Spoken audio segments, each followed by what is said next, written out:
Good afternoon, everyone.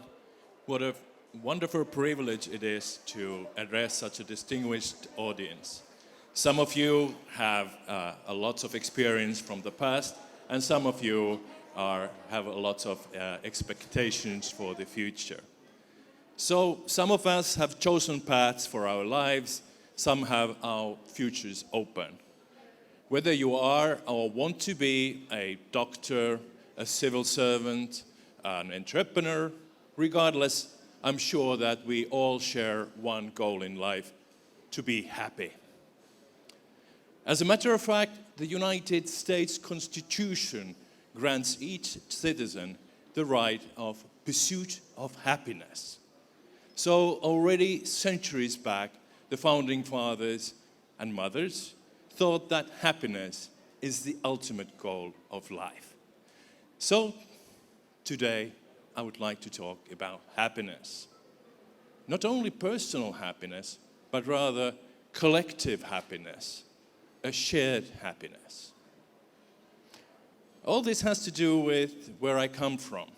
I come from Finland, and to get there, you need to fly 5,000 kilometers northwest, all the way to the Arctic Ocean, and then you are two-thirds of a way to the North Pole. We are far away and far apart, pretty big and empty. Finland is 6 times larger than the state of Punjab, but Delhi has 6 times more inhabitants than the whole of Finland. And now the fun fact about Finland: according to international studies, Finland is currently the happiest country in the world.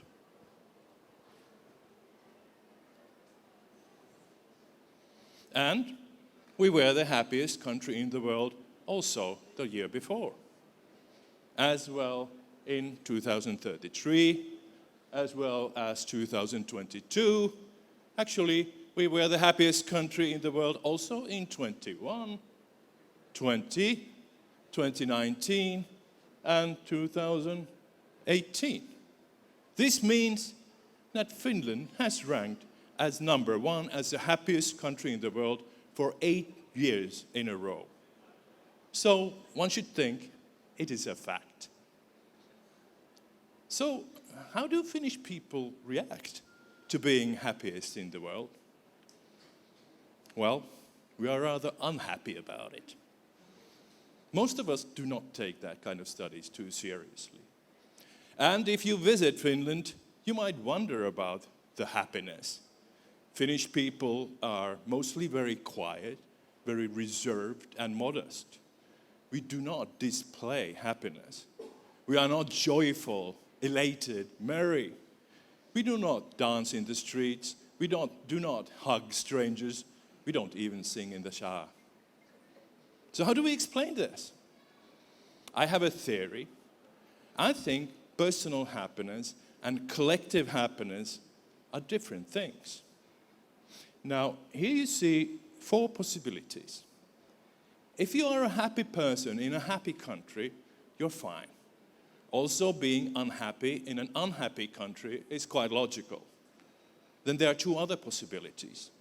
You might be happy when others are unhappy, and the worst of all, you would be unhappy when all others are happy. Let's think about this for a moment. Being unhappy when others are happy is exactly what we in Finland want to avoid at all cost. So those of us who feel good, even if not dancing on the streets, we do not advertise that. Not wanting to make sad and depressed friends even worse. So we do a leveling. We tone down. Pursuit of happiness is secondary to pursuit of equality. We want to share. And the other case, can you really be individually happy if others are unhappy? If your family has difficulties? If your friends have problems? If your school or workplace is not the happy environment? I don't think so.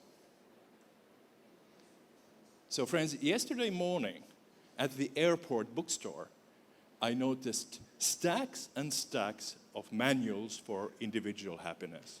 Hundreds of books of mental practices, emotional control, personal productivity.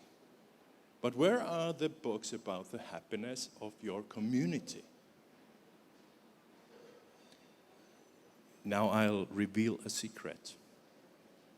I do not believe in individual happiness. Happiness is meaningful only between people.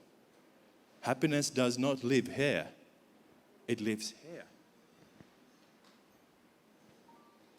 So if your happiness is possible only as part of larger happiness, only when it is shared, so we need to think how to increase everyone's happiness. So now I think we understand that happiness is not being joyful, elated, or merry. It does not manifest as dancing on the street, hugging strangers, or even singing in the shower. There's no other kind of happiness than shared happiness. So to make yourself happy, you have to make others happy. Okay. So let's have a closer look at the criteria why Finland ended up as being the happiest country in the world for 8 times in a row. It's obvious that wealth plays a role. The happiest countries are from Scandinavia, but United States is number 34. Whereas countries like Costa Rica and Mexico make it to the top 10. Happy countries, though there certainly is poverty. So when we look at the criteria for happy countries, we see that most of the criteria has to do with sharing.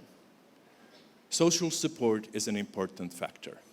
People need to know that when they face difficulties, there's help and support. They are not left alone. They are not thrown away. Generosity, helping strangers, and my favorite, returning found wallets. Yes, if I lose my phone or wallet in Helsinki, I would be surprised if someone would not return it to the police. So happiness is a way how we deal with each other, how we treat each other. So collective happiness has little to do with an individual and everything to do how we are with each other. And it really boils down to one thing, and that is trust. If you can't trust each other, or even people you don't know before, you can trust the police, you can trust the politicians, even the politicians. It makes the life so much easier. It's easier to be with people if people say what they think and mean what they say and mean good. Another aspect of collective happiness is to be safe.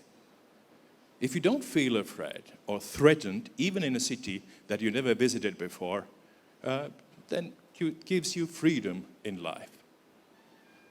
If you are safe, you have the freedom to realize your potential.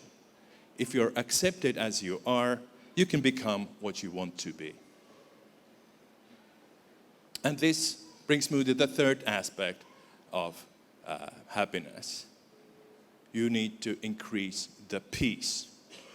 And if peace does not seem to be the number one priority of some old men leading this world, we need to fight back. We need to fight for peace, indeed.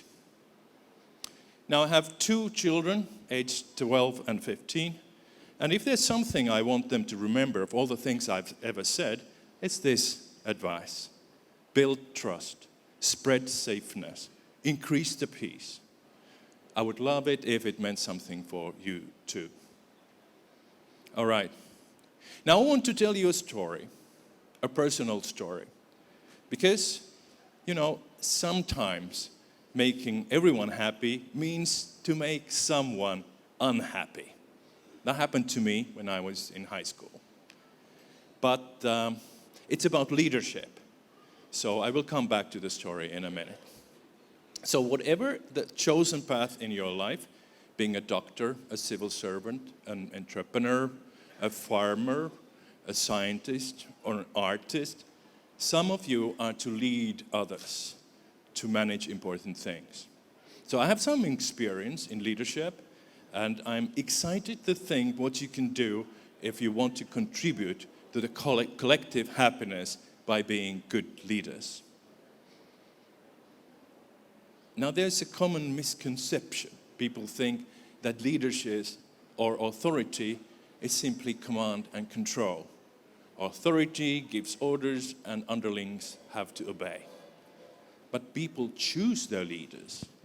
They obey not because they have to, but because they want to. Maybe if you think of your favorite teacher in school, picture your favorite teacher. So you do what they say because you want to. Actually, the old picture should be turned upside down. Leaders are servants. Authority is a service. If you want to lead people, you have to serve people. And what kind of leaders do people choose to lead them? There are several studies of the subject. And people will accept authority if, and only if, the authority can serve the people in three ways. You need to be wiser, you need to be trustworthy, you need to be responsible. So my second advice for you who want to lead people and increase collective happiness is to see yourselves as servants and search these three qualities in yourself and in your group. And you know what? The real authorities in a happy country and in a country that has been rated 8 times in a row to be the happiest country in the world, they are not wealthy business people. They are not successful politicians. The real authorities are those who serve best, wisest, trustworthiest. They are teachers. And this brings me to my story.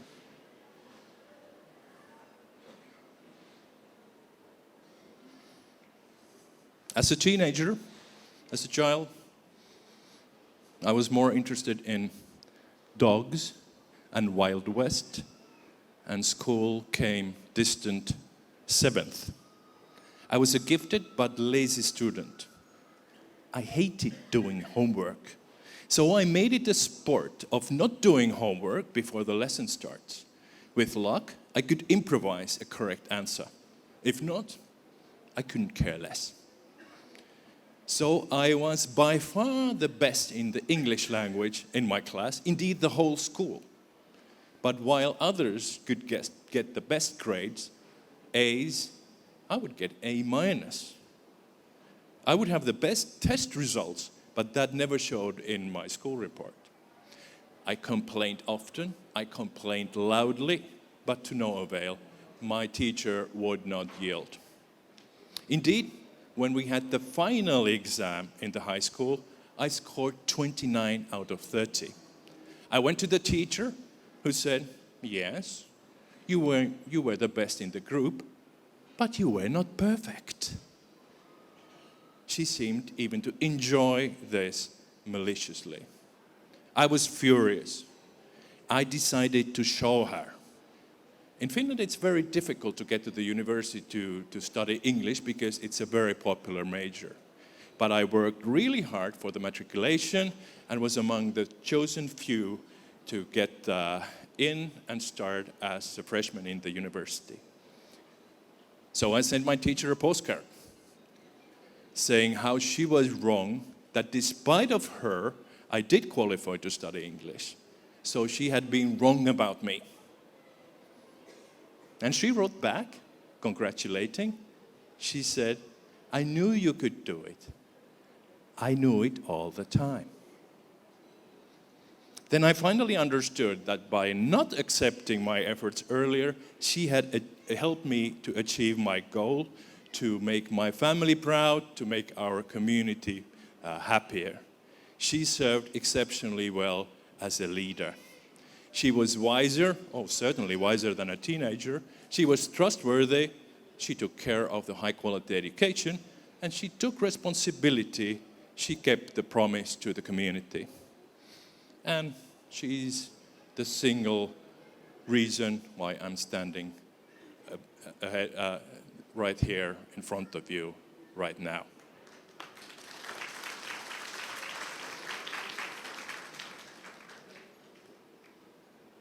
Thanks to the equality, thanks to high quality education, thanks to the opportunities, I was given a chance and I took it.